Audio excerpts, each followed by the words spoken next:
This is the Palin Update on Mama Grizzly Radio. I'm Kevin Scholla in the Narrowgate Security Agency studios. Every child has purpose. There is destiny for every child, and it can be good in our world, and that's what I held on to.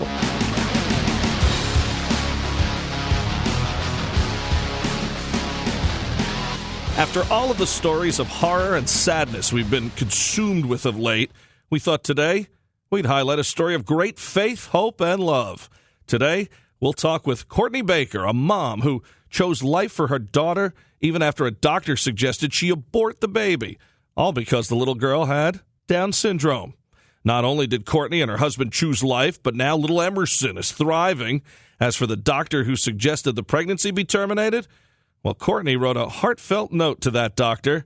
The letter is spread across the world, and today we'll tell you all about it. You have to hear what Courtney told the doctor who wanted her to abort her child. An amazing edition of the Palin Update is coming up with Courtney Baker right here on Mama Grizzly Radio.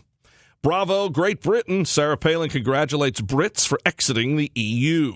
A brand new installment of Liberty and Legacy with Tamara Colbert is on the way from Texas, and Sarah Steelman has steel resolve in Missouri. Welcome to the Palin Update on Mama Grizzly Radio. The Palin Update is sponsored by Narrowgate Security Agency. Learn more at narrowgate.com.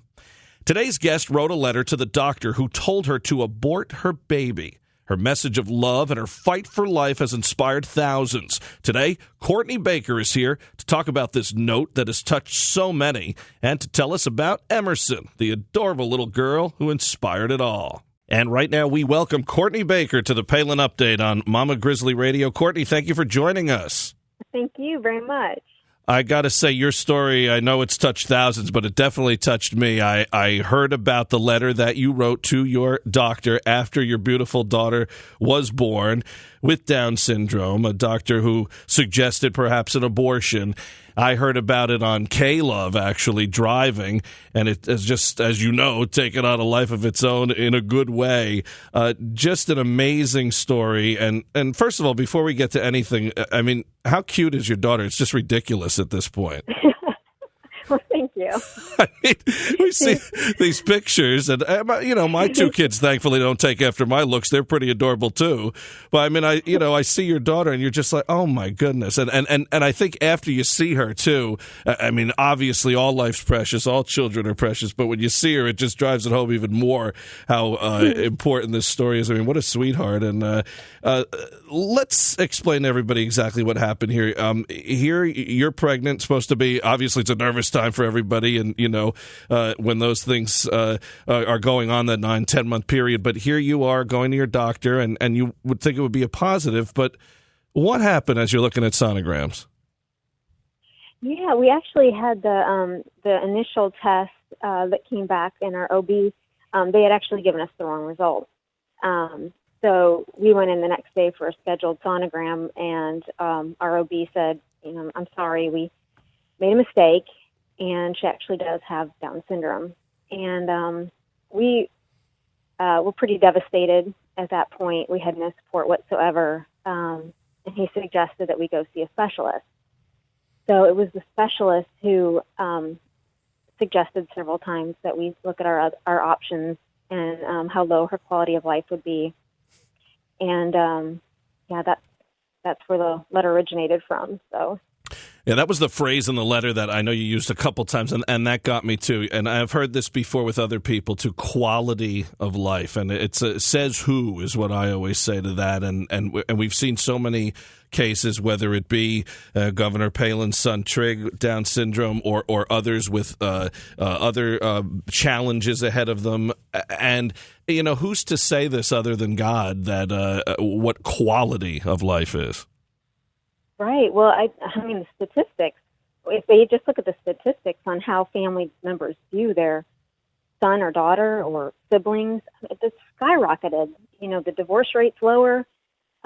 Siblings, I think it's close to 100%, where siblings say that their life is better because of their sibling with Down syndrome. So the statistics are totally contradicting what the doctors are saying. And you had children already, right? Yes. So was this the same? Did you deal with these same physicians with your other children? No, they're 14 and 11, so this is quite a bit later. Okay. And those pregnancies were perfect, and I was really just expecting the same thing with Emmy, so it was a shock. And then what was the thought between you and your husband before you spoke to, heard these words or this pushing toward abortion? Was this in your mind? I mean, are you pro-life? Were you pro-life already? Oh, yeah, we made the decision. I mean, it was never in our minds that there was a decision. And we were going to keep her regardless, no matter what. So it never even entered our minds. And, very, very strong opinion on that as far as our lives. So, were you shocked by this? I mean, what was the feeling? How would you sum up the emotion? Because, I mean, you would think that a doctor, and we're going to get to your letter, and we're going to talk about it, and I want you to read it for a couple reasons, because, one, I probably wouldn't get through it, and we don't need me to tear up on this program. That would be embarrassing for all. And two, we want, these are your words, and we want people to hear exactly, we know why you sat down and did it, but what you said. But when you heard this the first time, were you, wouldn't you think it would be the other way, that someone in the medical profession would tell you every way possible to preserve life? I mean, aren't they there to, obviously make people better from illness? But when you're talking about babies, isn't it to have a baby, be carried to term and have a wonderful life? Yeah, it's funny because I guess looking back on it, I wasn't surprised. And then in a way I was. I feel like if you're looking at these precious little lives every single day and you see the miracle, to actually not value it, that didn't make sense to me. But at the same time, our world is crazy, and there's the truth is so lost, and so I guess it was a little of both. I think you nailed it. I've said that many times in recent weeks over a lot of issues, like, it's shocking but not surprising, with things that come up that we've seen from our elected officials, from just everyday citizens, just a lot of craziness going on. And you're in the Orlando area, which I think is just so appropriate to have you here at this time. I mean, 3 awful stories coming out of that area, and then to have your amazing, wonderful, only great story coming from you, I think is just great for that area to hear about, especially. Now, you already had 2 children, so you had the miracle of life and be able to see these wonderful kids grow up in your home already. So here you were now having another daughter that, just that same feeling, right, of love and welcoming and excitement. And now, I mean, you knew it already, but now it's great. You can play a little Monday morning quarterback and tell everybody, look at her now, right? Yeah. Now, you know what I want to do? If you would, Courtney, I would love for you to just read the letter. We're going to post it on our site and on Facebook and Twitter and everywhere else. And I know, unless you've been under a rock, a lot of people have read this already. But I'd really like you to read it for us right now on the Palin Update, if you could, so we could see these powerful words that you wrote for your family, for your daughter, for God, for pro-life movement, and wrote to this doctor. Dear doctor, a friend recently told me of when her prenatal specialist would see her child during her sonograms. He would comment, "He's perfect." Once her son was born with Down syndrome, she visited that way and he said, "I told you he's perfect." Her story tore me apart.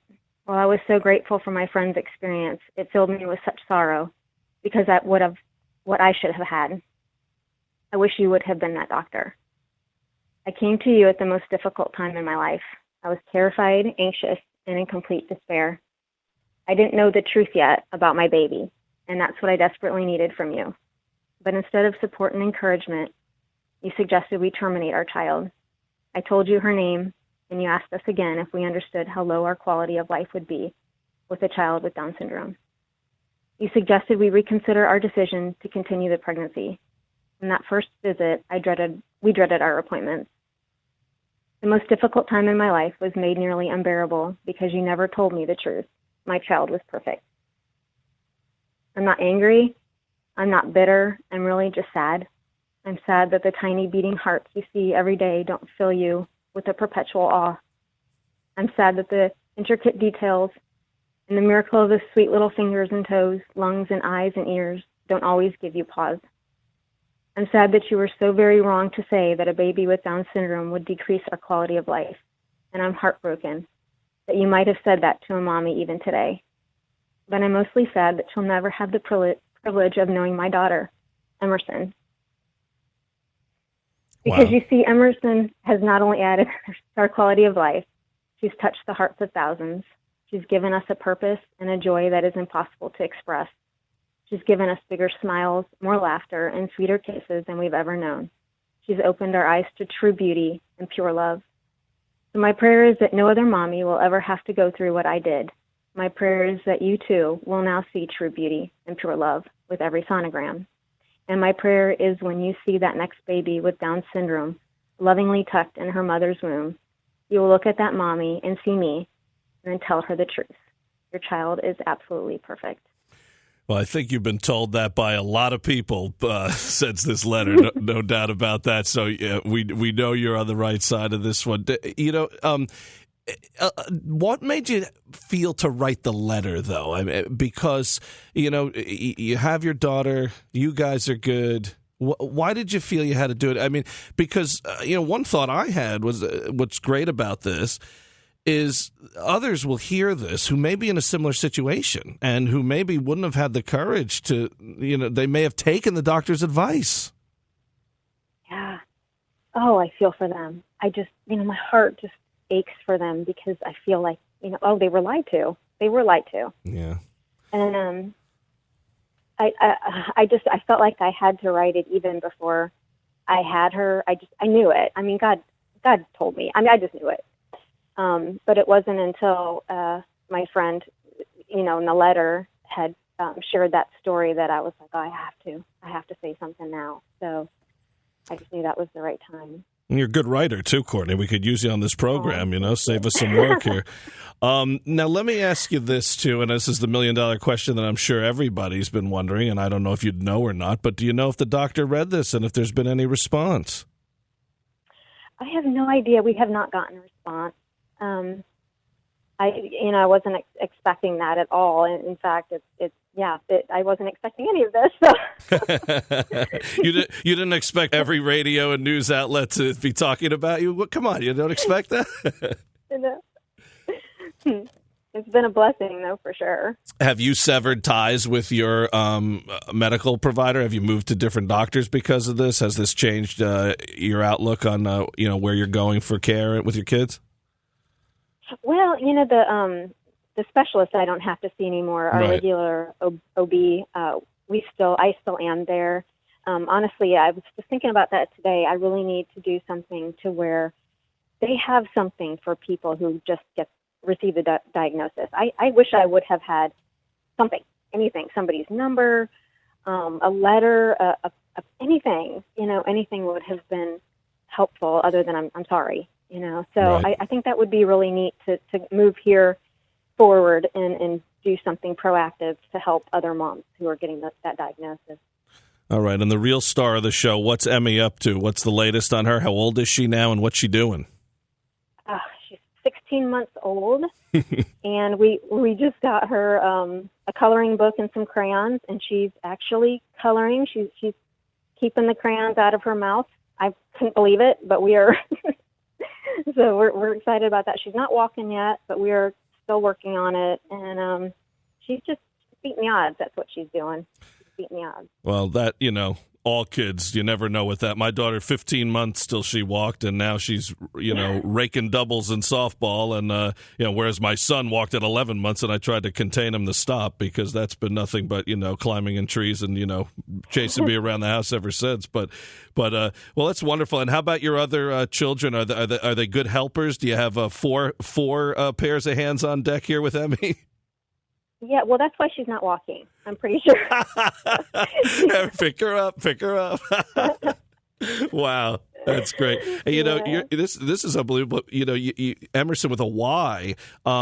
We have family friends where they've always done the Y name, and they have 3 daughters, and they have the older 2 girls have names that aren't usually with a Y, but they put a Y in it. And then they had Emerson, just like you, and they pulled the Y, and they went to the old spelling. I couldn't believe it. So I thought of them when I saw your daughter's name. I said, isn't that something else? Oh, yeah, we have Ryan and Evan, and they're both with Y's also, so we had to go for it. That's tremendous. Well, listen, we are so touched by your story, and we just wanted to have you on, one, to say thank you for writing it. I mean, obviously, we've, with Governor Palin and Alveda King and all the pro-life advocates that we've had on this program, it's one of our number one issues, and without it, you don't have anything else, and we really wanted to get that out there, but we wanted to thank you, and we also wanted people to hear this, because you never know. There might be a mom that is going to hear this, and that may change her mind, and if that happens, you know what? Well, Emerson came through again with another big victory, I'll tell you. Oh, that was so special. I'm so grateful to God for just giving me this platform for however long I get it. So grateful. Well, we are going to keep in touch, and we are definitely going to keep dibs on how Emmy's doing. And God bless you and your family, and best of luck with everything. And as you know, you made the right decision and for the right reasons, and just have a lot of fun. And now you have 3 kids, and each one wild and crazy, right? Yep. Just like in my house. If you want 2 more anytime, let me know, okay? Courtney, thank you so much. Thank you. To see the letter Courtney wrote, you can check out our Facebook page, Mama Grizzly Radio. Sarah Palin is applauding Britain's decision to leave the EU. The governor calling the move good news and lauding Brits for choosing independence from global special interests and affirming status that controls its own borders and protects its own people. Palin also said, when, in the course of human events, it becomes necessary for one people to dissolve the political bands which have connected them with another, the UK knew it was that time, and now is that time in the USA. The Brexit referendum is akin to our own Declaration of Independence. May that refreshed spirit of sovereignty spread over the pond to America's shores. Congratulations, smart Brits. Good on you for ignoring all the fear-mongering from special interest globalists who tend to aim for that apocalyptic one-world government that dissolves a nation's self-determination and sovereignty, the EU being a one-world government mini-me. America can learn an encouraging lesson from this. It's time to dissolve political bands that connect us to agendas not in our best interest. May UN shackles be next on the chopping block. To see any of the governor's posts in their entirety, visit Sarah Palin's Facebook page, follow her on Twitter at Sarah Palin USA, and check out sarahpac.com. Now, the Palin Update with Kevin Scholla presents Liberty and Legacy. Here's Tamara Colbert. Are you content? Well, if you are, then you can turn this show off right now. It's not going to be the show for you. But if you're absolutely discontent with the out-of-control federal government and deaf ears in Washington, well, this is the show for you. I'm reading a book right now called The 7 Leadership Lessons of the American Revolution by John Antle. As I was reading about this incredible leadership of one of the founders of the revolution, really he's the founder of the revolution, Sam Adams, I realized I, Tamara Colbert, am an agitator for liberty. This book points out that Sam Adams was not a contented man, because contented men do not lead rebellions. Sam Adams, in front of then Governor Hutchinson of Massachusetts, who was appointed by the British Crown, said, I will oppose this tyranny at the threshold, and though the fabric of liberty fall, and I perish in its ruins. Wow. I love that defiance. Wow. Adams was gifted with a passion for liberty. He was a skillful organizer and leader, and he knew, though, that action was paramount for inspiring others. Are you a man or woman of action? You've got to be part of the Convention of States projects if you are. What is your leadership skill? Are you an agitator for liberty, or do you want to be an agitator for liberty? Doing something? Convention of States project is for you. Well, what I really want to share with you is something that I learned about the night of the Boston Tea Party. That it wasn't 50 men dressed up as Indians sneaking around on the ships dumping tea into the ocean. Well, kind of. That was a tiny part of it. But the whole story is so much better. On that night, Sam Adams had talked to a group of 8,000 patriots at the Old South Meeting House. And while those 50 men dressed as Indians were boarding the ships to retrieve that tea to dump it in the ocean, the docks were lined with that crowd, not unruly, but watching that tea dump, cheering the entire time. That little act of rebellion took about 3 hours.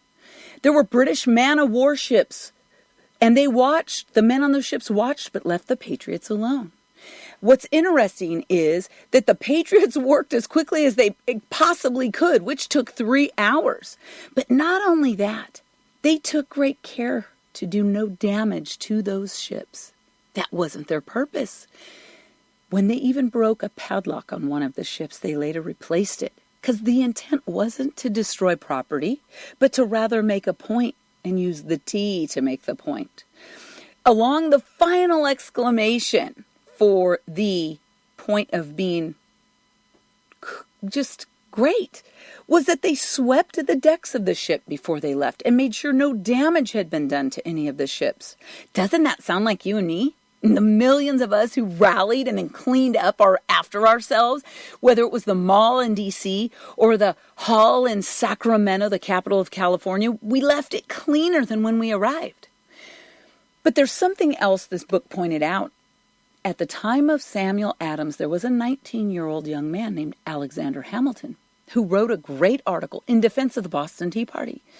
But the quote that I took from his article that really brought it home for me was, quote, "To remember that civil and religious liberty always go together.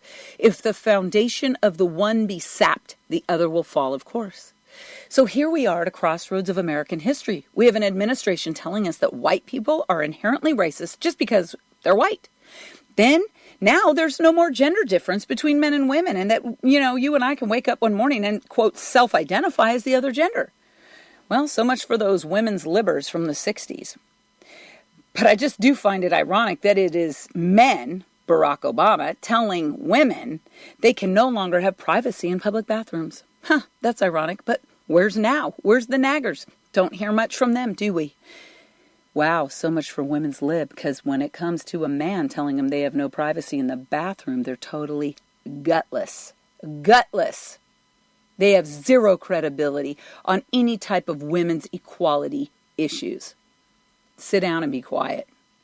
This dismantling and imminent destruction of gender, the biblical definition of marriage, freedom of religion, freedom of choice, free speech, the Second Amendment, these folks are creating chaos, which breeds a mistrust and tension in our society.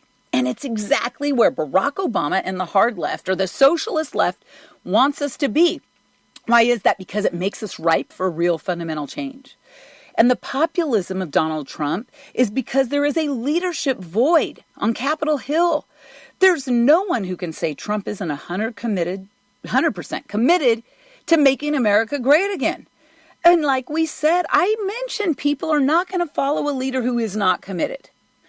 Even though I have some issues with some things that Trump has waffled on a bit recently, I still am a #never Hillary type of gal. So here's where we're at, right? We're looking at a Senate GOP majority who caved this week to the Democratic filibuster pushing gun control after the tragedy in Orlando. Senator Mitch McConnell agreed to give floor time and a vote to new gun control measures. Are you kidding me? I think Senator McConnell and all of the other crazies on Capitol Hill have forgotten that it isn't guns who kill people. In this case, it was a terrorist who killed 49 people and wounded 53 others. It's outrageous to think that an inanimate object such as an AR-15, which, by the way, is not an assault rifle, walked into the Pulse nightclub and shot those people? No, I don't think so. It was a psychotic, deranged Islamic jihadist who, quote, had self-identified with ISIS. And that's probably why he had been in Saudi Arabia a couple times in recent years for his training. Then Paul Ryan needed a bit of the spotlight for himself and made a snarky comment that if Trump went against the Constitution as president, he would sue him. Are you kidding me? Well, Paul Ryan, talk is cheap, brother. You've had 7 years to sue Obama for the myriad of times that he has shredded the Constitution as though it was straw. Please, again, zero credibility. Time for Paul Ryan to get a pink slip, and let's elect someone else that has a little bit more common sense. Folks, I'm discontented, but I'm not discouraged. I am an agitator for liberty. Are you? Man, I just want to leave you this week with one final thing by Sam Adams. Quote, "It does not require a majority to prevail, but rather an irate, tireless minority, keen to set brush fires in people's minds. I challenge you to set little brush fires this week with everyone you come in contact with. The Convention of States project is one of those brush fires. It is the last best constitutional hope in Article 5 for you and me to reclaim self-governance in America. Please go to conventionofstates.com. Join me and more than 1.5 million other volunteers, and let's be agitators for liberty together." Tweet me this week at Tamara Colbert, hashtag Mama Grizzly Radio, to let me know if you're all in as an agitator for liberty. I am, and I'm Tamara Colbert. I am the chief agitator for liberty for Mama Grizzly Radio. Have a great week. Tamara Colbert in Texas. Tune in for more Liberty and Legacy next week. And to learn about Convention of States, head to conventionofstates.com. Now our weekly commentary, Steel Resolve. Here's Sarah Steelman. Thanks, Kevin. It shouldn't surprise anyone that the latest attack on the First Amendment comes out of California. There are 2 pieces of legislation introduced in the California legislature, thankfully not enacted yet, but they are a dangerous threat to our First Amendment rights. The first, in the name of, quote, tolerance, will require religious schools to follow the new transgender bathroom rules, as well as limiting expressions of faith at a religious school. The other piece of legislation, predictably called the California Climate Science and Truth Accountability Act of 2016, is chilling. It would have extended the period of time that state officials could prosecute anyone who challenges the climate orthodoxy, including statements made decades ago. Additionally, it sought redress for unfair competition practices committed by entities that have deceived, confused, or misled the public on the risks of climate change, or financially supported activities that have deceived, confused, or misled the public on those risks. This bill has a chilling effect on anyone who disagrees with the so-called science of global warming. Think about how this affects scientific research and academic studies. These 2 pieces of legislation are exactly the opposite of tolerant. It's absolutely dangerous by putting a muzzle on those who may disagree with climate change based on their interpretation of the facts. This is un-American and unconstitutional and needs to be stopped dead in its tracks. This is Sarah Steelman for Mama Grizzly Radio. Tune in again next week for another segment of Steel Resolve right here on the Palin Update. The Palin Update, including Liberty and Legacy and Steel Resolve, is on demand and available for download. Just head to mamagrizzlyradio.com, pick the show you want to hear, and you can listen anywhere, anytime. Well, that'll just about do it for this edition of the Palin Update on Mama Grizzly Radio. Visit mamagrizzlyradio.com for continuing coverage of Governor Palin. Also, like Mama Grizzly Radio on Facebook and follow along on Twitter at Mama Grizz Radio, at Kevin Scholla, at Tamara Colbert, and at Sarah_Steelman. And I'm doing some writing for Breitbart News. Go to Breitbart.com and search Kevin Scholla. I want to thank Sarah Steelman, Tamara Colbert, and everyone here at Mama Grizzly Radio. Thanks to Courtney Baker, and thank you for listening today. A special thanks to our sponsor, Narrowgate Security Agency. Visit narrowgate.com. The Palin Update is produced by Lena Anderson, the Andy L. Kramer, and Lori Ann Lewis. Please be sure to join us again next time for another edition of the Palin Update on Mama Grizzly Radio. I'm Kevin Scholla. Have a pleasant day.